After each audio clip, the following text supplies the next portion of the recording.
Hey, my friends, welcome back to Arms and Gaming. Some of my subscribers asked me recently to explain my method of accomplishing a no hunter's dream or a deathless run, if you will.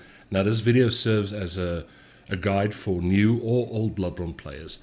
Now, what you're seeing on the screen there is that's what you see when you die for the very first time in a new game in Bloodborne. The chapel is all peaceful, there's no fire or anything. Now, what you try to accomplish with a no hunter's dream run is basically what it says. You never go to the hunter's dream until the end of the game, where the cinematic is a little bit different, as you will see at the end of this video. So please stick with me while I explain this whole thing to you.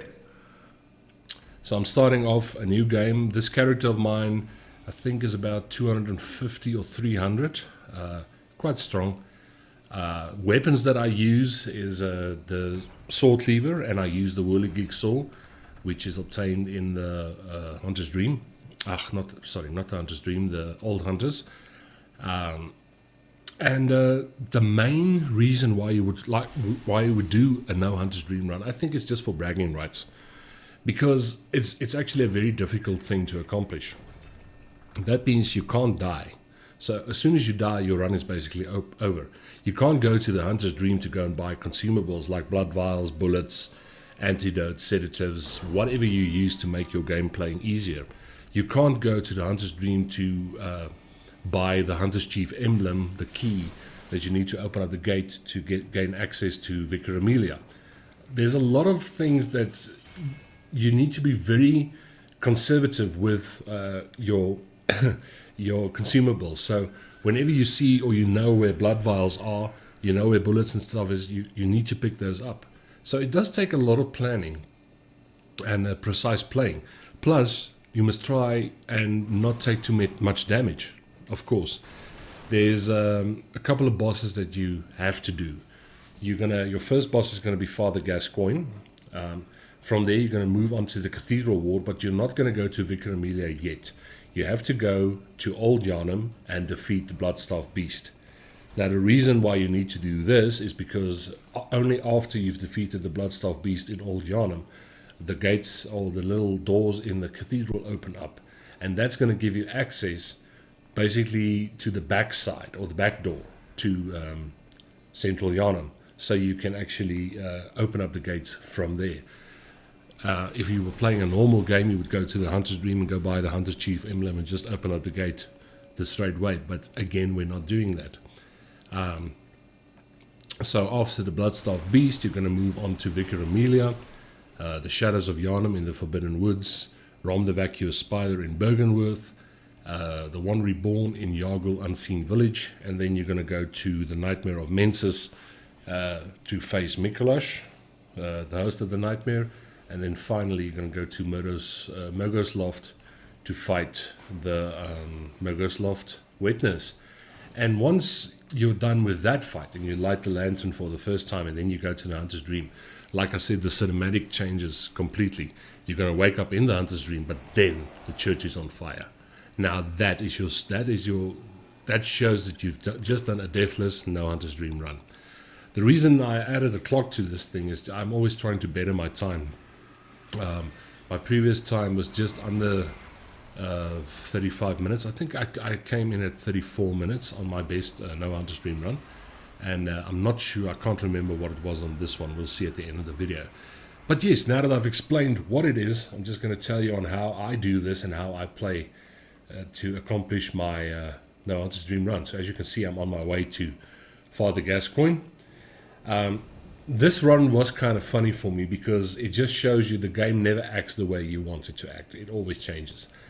In my mind, I like getting 3 viscerals on Father Gascoigne and then just hacking and slashing at him until he dies. It didn't go this well. I almost died in the very first boss fight here. I get the first visceral. Great. I'm in a happy place here.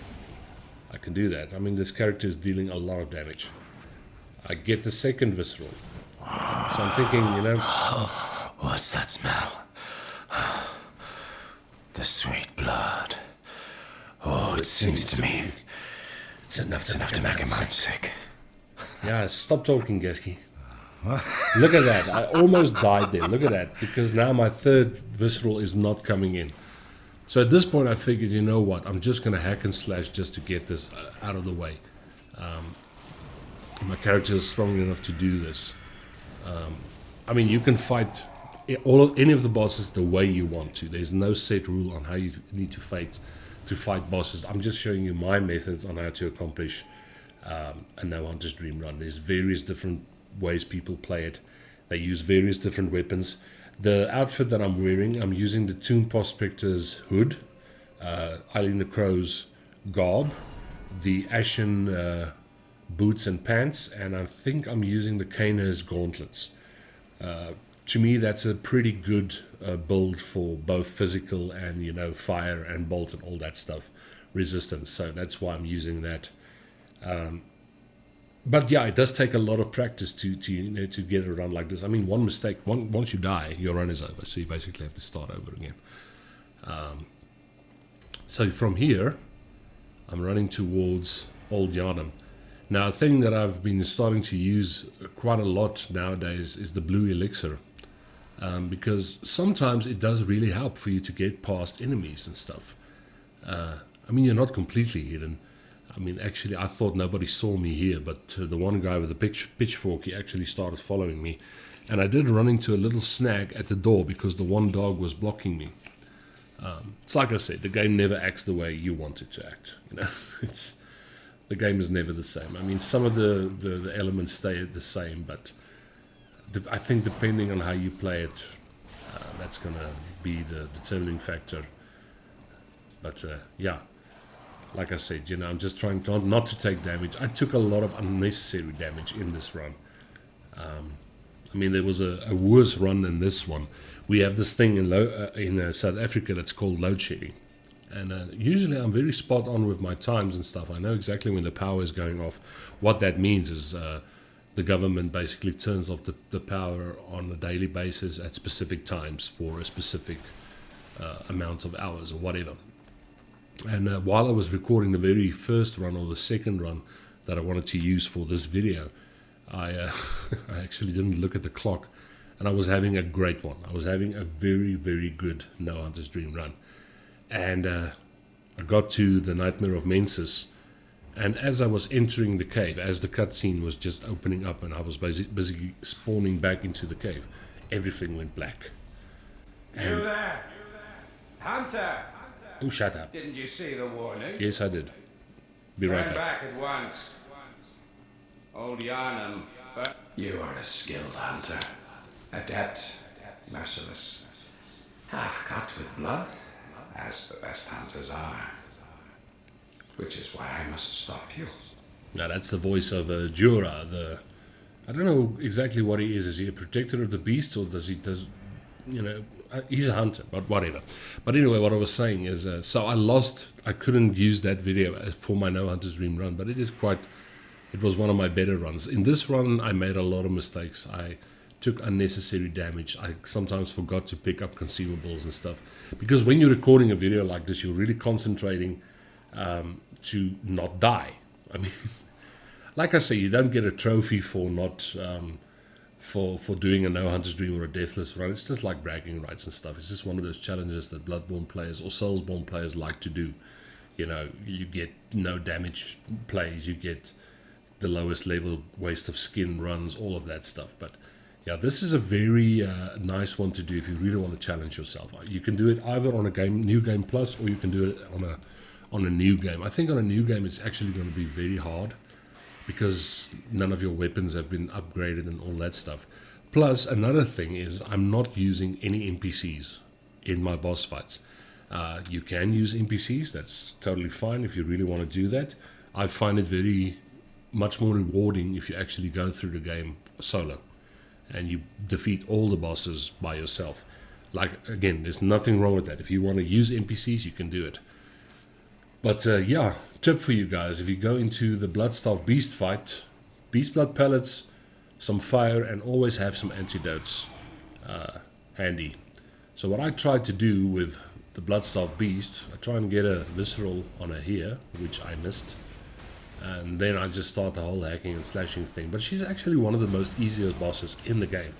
And the reason I'm saying this is because you can actually just walk right around her. Her movements are fast, but for some reason, she acts very slow when you're close to her. Or maybe it's just me. I don't know. I just go for the hack and slash method. Remember, guys, I'm not telling you this is the way you should fight the Bloodstarved Beast, or this is the way you should defeat this boss. I'm showing you my methods on accomplishing this. So yes, the only reason I had to go to Old Yharnam was to defeat the Bloodstarved Beast and to open up the doors in the cathedral. That's it. This part really takes a long while, because now basically you have to run back to the cathedral wall from the boss arena. I was lighting a cigarette at this moment, and I kind of forgot that wolf, he was standing there. So I almost was very deep in the cuck there. I wanted to pick up those 10 bullets next to the railing there, but I mean, because the wolf was on me, I couldn't do that. So just going to move on to where the shortcut is, basically. Open up that gate, get up the ladder, and just head back to the cathedral ward. I do wish the guys, from software or whoever takes over the game, I really wish they would give us, at least if they don't give us a sequel, just give us a nice remaster of the game. I've said this to so many people over the years. I mean, this game is it came out 2015. It's still one of the best RPG games out there. And it still stuns me that most people still hasn't even tried playing it, or haven't played Bloodborne. I spoke to this one guy online yesterday or the day before. He said he's never heard of the games, the Soulsborne games, Dark Souls, Bloodborne, Demon Souls, Elden Ring, Sekiro, Ghost. It's so weird. I say to those people, you're missing out. You're really missing out. I love this game so much. I see I'm actually close to 3,600 hours that I've put into this game. Multiple characters. I've done close to 300 full playthroughs. So yes, I love Bloodborne. Out of all the Soulsborne games, it's definitely my favorite. So yes, if anybody from Bluepoint is watching, or anybody from Software or whatever, please guys, give us a remaster, because this is truly an amazing game. The lore is great, the atmosphere, everything. All right, back to the video. Heading back towards the cathedral ward, so I need to go to the back door now. I did see something very interesting the other day. There was a guy who asked me where he could find the DLC, the Old Hunters DLC. And I wasn't sure what he meant, because as far as I know, you can still download it. I'm not sure. But it would be sad if you can't find the DLC anymore. That would really suck. I mean, the version I'm using is the PS4 version, the Game of the Year edition, which has the DLC included. Before I continue with that, I just want to tell you guys that when you do this jump, just make sure you're dropping between those two little sticks there, and always refill your health when you hit that platform, because it's quite a long drop. It's kind of funny. A long drop in my native language means like a toilet. A long drop. It's basically where you go take a shit outside. The thing with this beast in front of this door here as well, you don't have to kill him. But if you're a first-time Bloodborne player, it's necessary to kill him, because he actually drops the Beast Ruin, one of the 3 Beast Ruins, which kind of helps when you're using Beast Blood pellets on your weapon in boss fights and stuff. It just lengthens the time you can use it. But a very interesting little area, this. I mean, if you're playing the game for the first time, I implore you, explore as much as you can, get your character strong and all that stuff. And I didn't go for the gates there. I don't know why I didn't do that. I should have done that. I'm just going to grab these blood vials over here. I'm going to go for Vicar Amelia.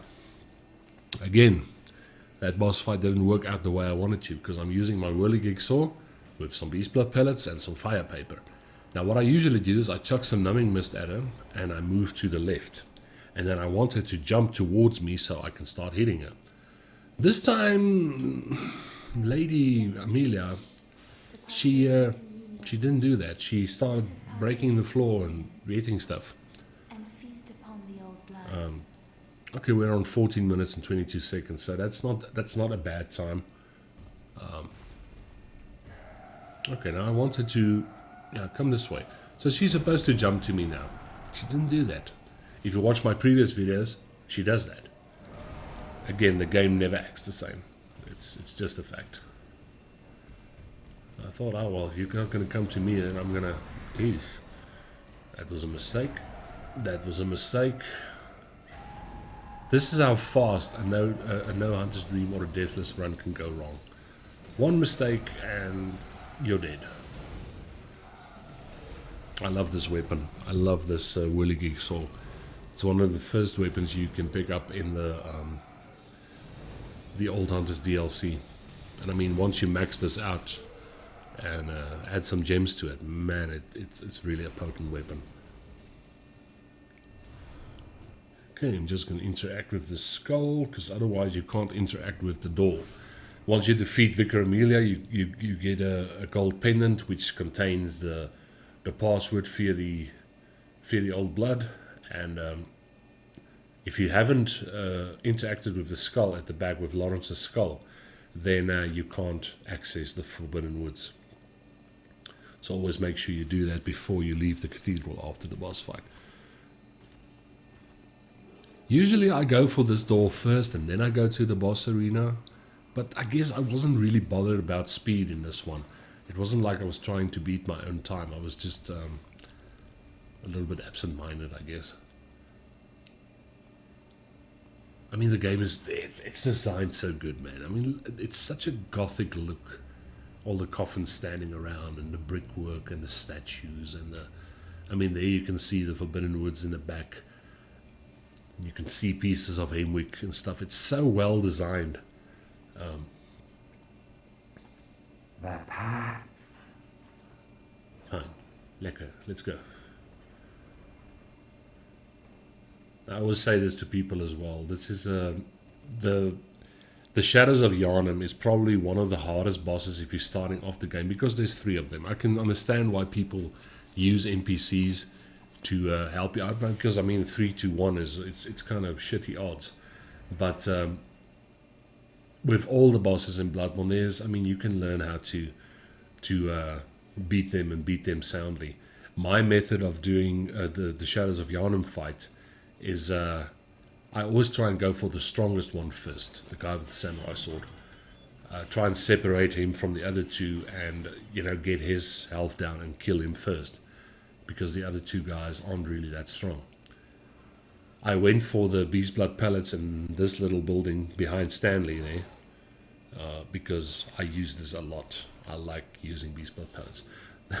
The reason why I call this guy Stanley is because I know this guy.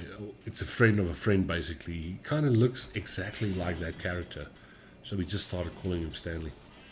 So, more blood vials there. I mean, I got a Molotov here at the back of the head. I mean, I don't know where that came from. And sometimes you need to be so careful of these crawling bodies here in this little river, because once they slap you, you can get stuck. Okay, now sometimes I'll go to the right to go and pick up some more blood vials and go through the building and to miss the cannon. I had enough blood vials, so I just thought, you know what, just going to run and sprint past this the cannon guy there. Now on this bridge, these snake guys, always be very careful of those guys. I use the blue elixir to run past him, but I would suggest the first time you do this, don't just try running past him. Maybe try killing him, because they are very dangerous. Those guys, sometimes it could be a one-shot, and it's game over for you.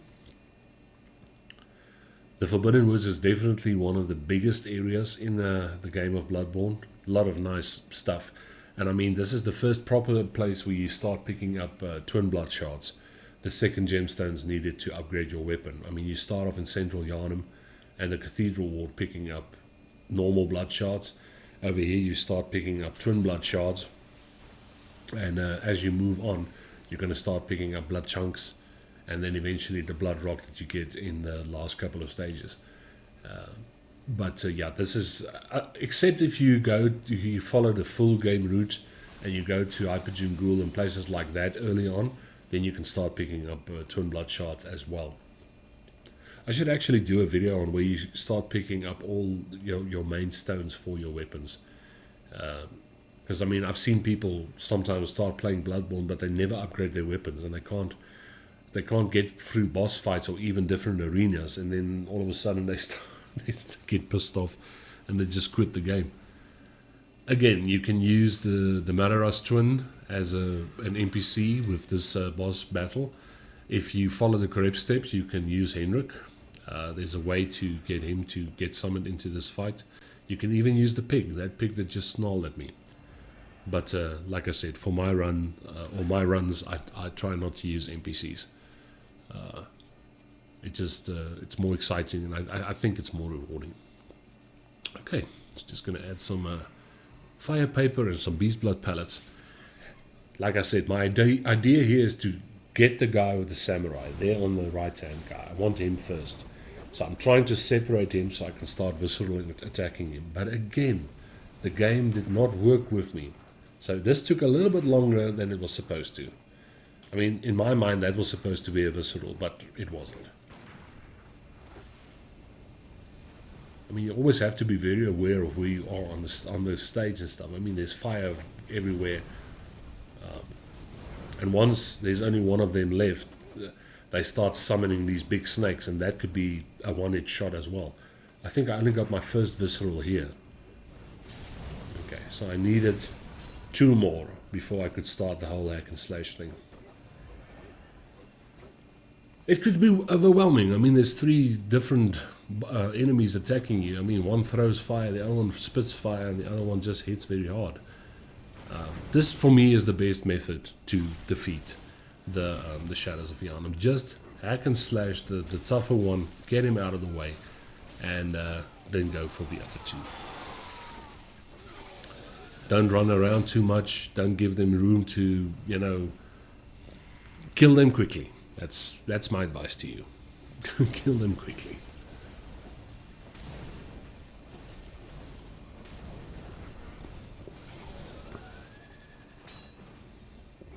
Okay, so the guy with the least health, he's the easiest to kill, so go for the tough one first.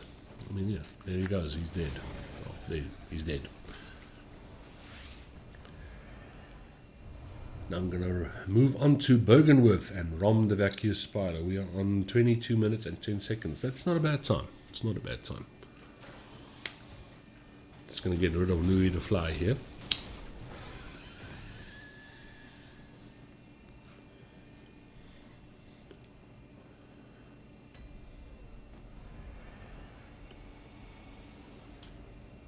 Just checking if my wallet is still in my pocket there. So I wanted to use that. Well, my doggy is unhappy. I wanted to use the blue elixir to run past that fly over there, but he actually saw me. Plus the choir hunter, one of the toughest NPCs in the game. I tried to avoid her as well, but she actually nailed me with one of her call beyond attacks.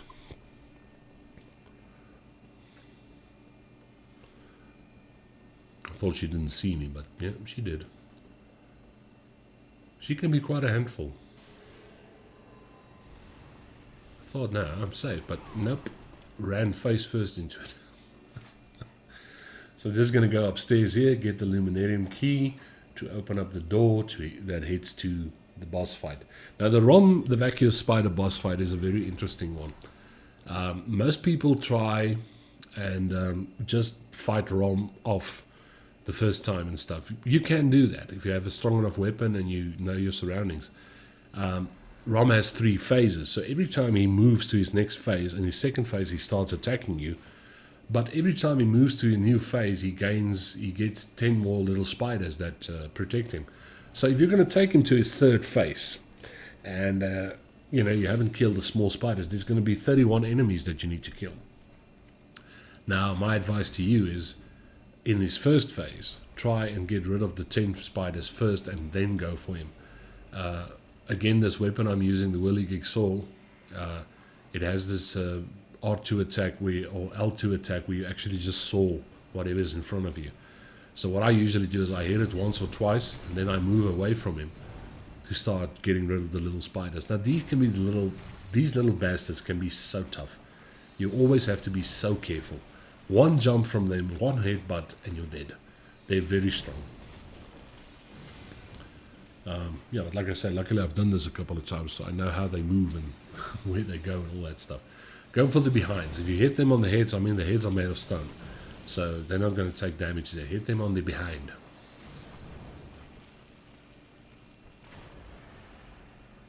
I would cock in my brook if, there was a spider that size in my house. I don't know, Rom, they say Rom is a spider. He kind of looks like a turd, or he looks like a penis. I don't know, it's kind of weird. I mean, look, he has a penis head. Look at that. But, okay. I live in South Africa. I've never seen a spider like this, but okay. Did some decent damage here. Actually got him out of his transformation there, and I got some more damage on him. Unfortunately, our old friend's stamina ran out. So, did some decent damage there. I mean, he had about, 5%, 7% health left.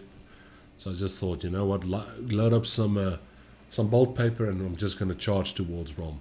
It doesn't always go that easy. One hit and he's gone.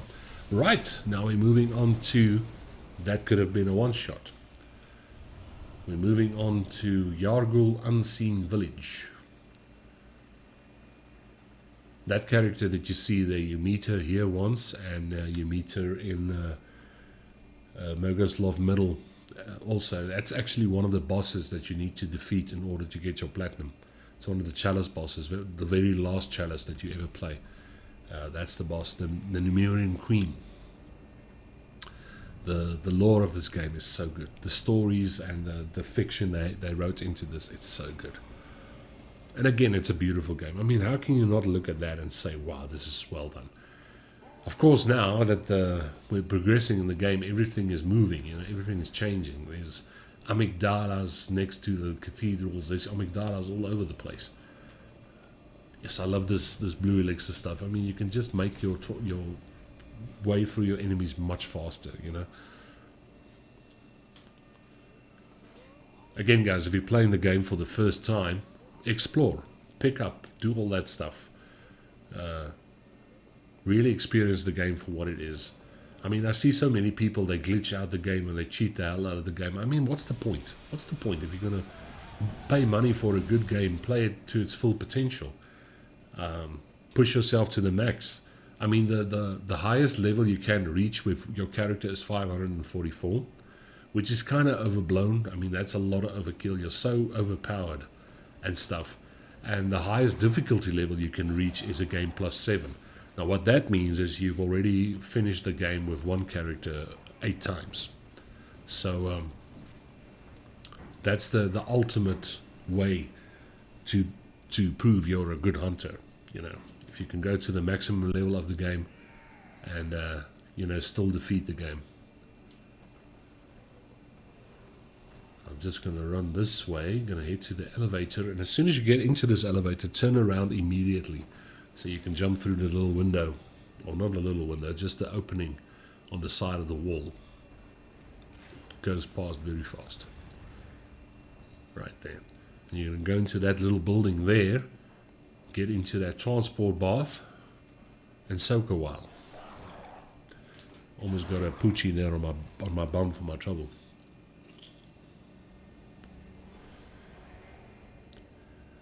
Now, depending on your fighting style, you can either go into the One Reborn boss fight, go and kill all 6 the witches, which are situated on the balconies.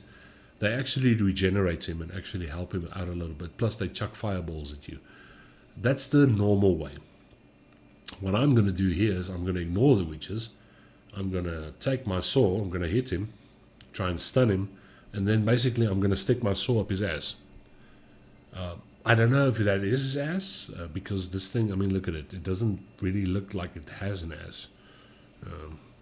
But there he's stunned. So I'm just going to start sawing his bum. Now, whenever he wakes up again, he's going to get this red glow. Always back away from that, because that could also be a one-shot. There. Okay, just going to give him my saw again. Kind of looks like his bum, I don't know. If your bum looks like that in real life, see a doctor. Now. That's wrong. One reborn, done. Plus the other factor I didn't mention is, because you don't go to the Hunter's Dream to spend your insights, I've already accumulated 21 insights. Insights do have a little bit of an effect on the difficulty level of the game as well. So you're kind of challenging yourself the whole time, not to die, to save your consumables, to, you know, it's tough. It's a No Hunter's Dream run is no joke. It does take a lot of practice.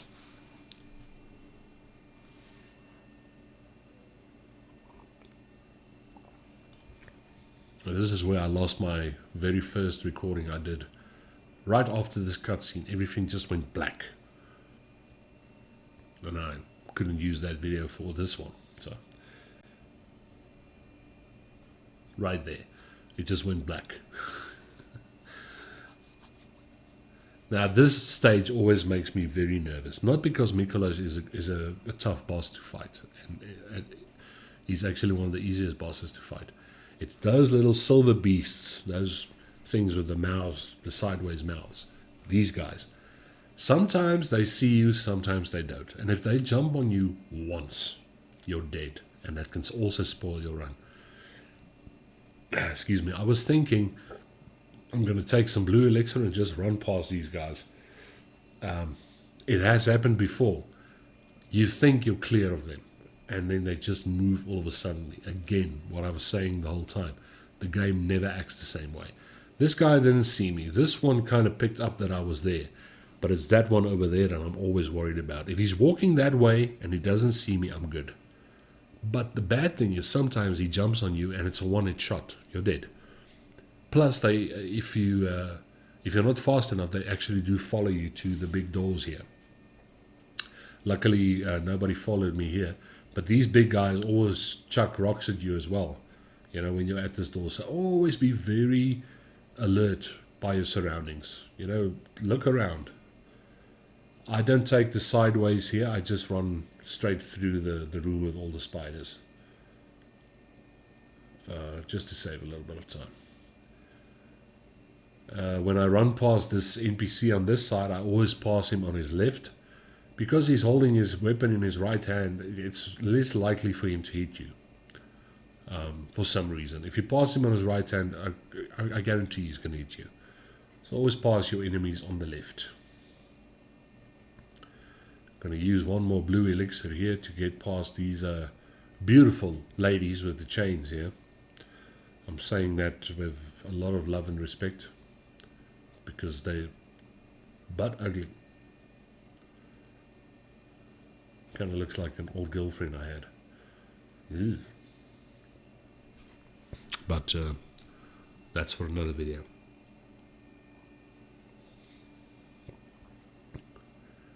Now, okay, my way of defeating Mikolash. I'm just going to hack and slash the hell out of him in his first phase. I'm going to go get rid of the skeletons in his little room first before I go for him. Same thing, I'm going to use the sword cleaver, some fire paper and some beast blood pellets. And then I'm just going to hack and slash him until he gets to his second phase.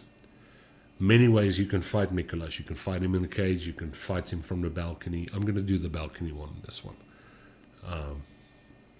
I just figured, you know what, he didn't run around a lot, so I'm just going to kill him on the balcony. This is probably the cheesiest way to kill Mikolash. But I mean, if you're going for speed and you're not going for dying, then works wonderful. So right, now I just need to chase him into this room and give him a couple of hits. At this point I remembered, because I used bullets on the balcony to kill him as well, there's actually 6 or 7 bullets, I think it's 6 bullets, on the stairs leading down. So if you're running low on bullets, just go pick up these bullets over here. It's 6, yeah. So 19 bullets, 16 blood vials. That's I'm okay. I can do this.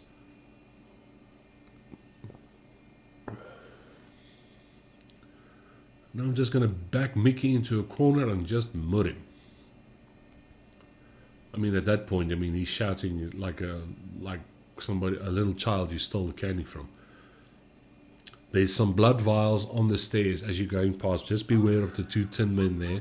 One of them has a crossbow, and whenever he hits you with that thing, I got hit here. A lot of damage. So right, I'm back to 20. Get past this guy, but I took a... Yeah, I mean, it took more than half of my power. Luckily, Mikolash did not run around, so I'm going to use my Bone Marrow Ash on my pistol. If you want to have a potent gunshot, you basically have to upgrade your blood tinge. So if your blood tinge is high, you have a strong upgraded pistol. I'm not using the normal hunter's pistol, I'm using the Evelyn, also a weapon that you find in the DLC. So good pistol, good blood tinge, Bone Marrow Ash.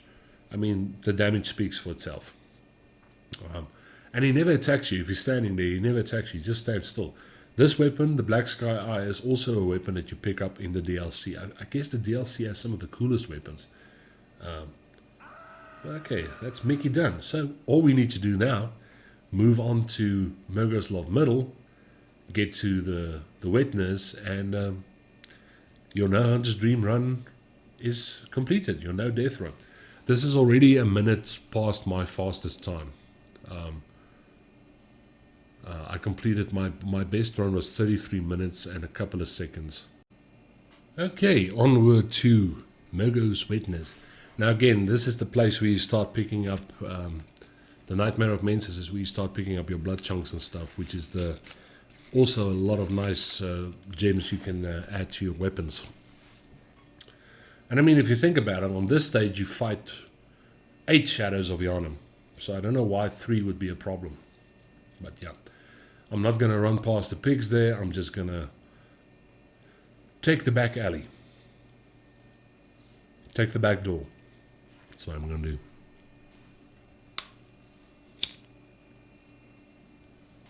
An old way of me that I used to play or kill the Mogo's Wetness is I used to chuck poison knives at her, and you know, the poison would bring down her power a little bit, little by little.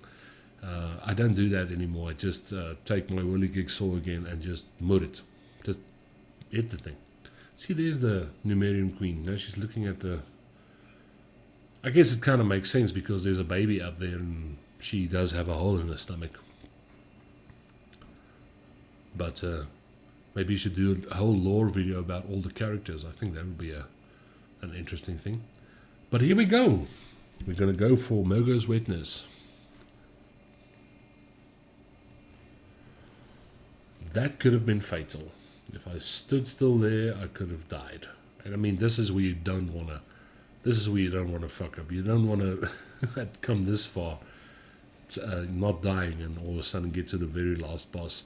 She can be a handful. I mean, I think depending on how many times you've played the game and how many times you fought all the bosses, it's divided on who's the toughest boss in Bloodborne.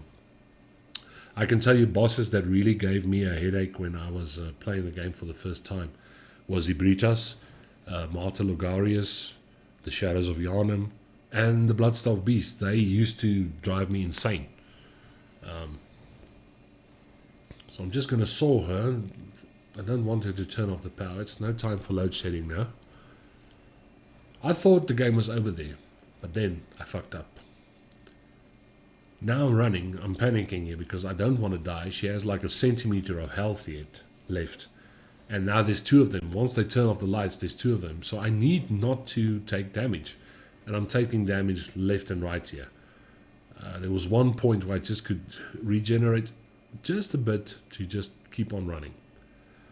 So that was one part that really almost made me crap my pants. But we're nearing the end here, my friends. I want to say thank you to everybody out there who supports my channel. Thank you for all the comments. Thank you for watching my content and stuff. I really do appreciate that. I'm very close to getting to the 1,000 subscriber mark finally. And I mean, it's only because you guys support me. So if you would like to support me even further, hit that subscribe button if you haven't already. leave me some comments and stuff. Tell me about your favorite Bloodborne bosses, favorite weapons, anything. It's one of my favorite games, and I'm not going to stop making videos of it just yet. So I thank you guys a lot. Thank you for watching. It's a very lengthy video today. But this is basically how I accomplish a No Hunter's Dream run. And from the clock on the thing there, I think I went to, 40 minutes? Yeah, we can say 40 minutes. It's not a bad run. And now you will see what I was telling you in the very beginning. When you wake up now, it kind of looks the same, but it isn't. When you wake up this time after completing a No Hunter's Dream run, the church is on fire. And that's how you prove you did it legitimately. I'll see you in the next one, my friends. Take care of yourselves, be safe, and good hunting. Cheers, my friends.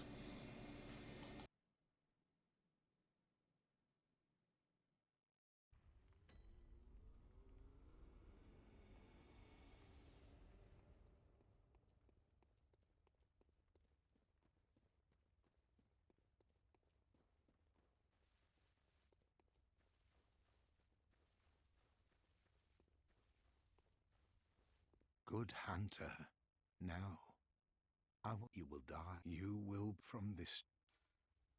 Farewell, my keen hunter.